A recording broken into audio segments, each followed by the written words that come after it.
咁多位又係有愛神秘，今次我哋要介紹龍珠四星珠，呢個係夾公仔夾翻嚟嘅，日本嘅公仔先夾得到㗎。好啦，我哋唔玩啦。好，我哋今日我哋又要去拍片去介紹呢啲咁特別嘅玩具之類嘅。大家見唔見到我？應該係見唔到嘅。我哋今日就特別少少，你係見唔到我喺邊嘅。咁好，最後會揭曉我喺邊啊！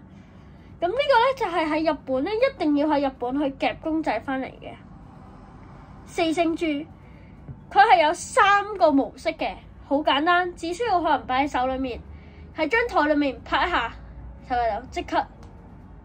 第一個唔着燈，拍一下，一直着燈，着燈，唔着燈，着燈，就好似啲深呼吸。咁好，我哋今日咧就要睇下佢有幾優質，同埋咧呢一個咧係日本先夾得到嘅，仲未必係夾到，同埋咧係未必係最原始嘅4星珠，有機會1星珠啊、7星珠啊、5星珠啊、2星珠都未定嘅。但我覺得最有價值嘅係4星珠啊，因為係悟空嘅。如果大家識Dragon Ball 咧，都可以睇下呢段片，因為上海都有去睇呢個快閃店啦，都有好多龍珠啊！大家快啲去上海嗰個系列啦。今次我哋就要睇下呢個小夜燈，擺喺屋企。模擬中秋節賞月都得啊，食埋個月餅。咁好啦，咁我咧最中意就係呢個模式啦，就斬下咁樣。大家咧都可以去淘寶啊、閒魚啊，或者一啲日本網站去購買嘅。有人夾到就可以買嘅。咁咧就我呢個唔使抽，直接就可以攞到，都係超正。佢個質感咧好似類似磨砂質感嘅。然後咧下面就有個開關掣啦。好容易入電嘅啫，拍一下喺張台度俾大家睇下啦。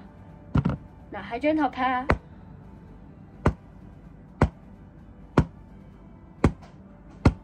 大家話係咪好方便？就咁就可以開到啊！所以我都好呢個大咁樣去覺得大家應該要買呢個。咁好啦，我哋今集嘅視頻暫時去到咁多，我哋一齊揭曉下我喺邊呢？今次我係着咗一件黑色嘅衫，大家應該都見到吧？就直接就係咁。咁而家大家又知唔知我喺邊呢？係啦，都係。同埋咧，我哋第日咧都會剪咗個靚髮型啊！咁好啦，我哋今集嘅視頻就到此為止。如果大家中意就按一個 click the like button 同 subscribe。第日都會分享下忌廉同我嘅一啲日常生活啊，或者想睇我一啲去旅行，因為之後都會去台灣或者日本嘅。咁好，我哋下次再見，拜拜。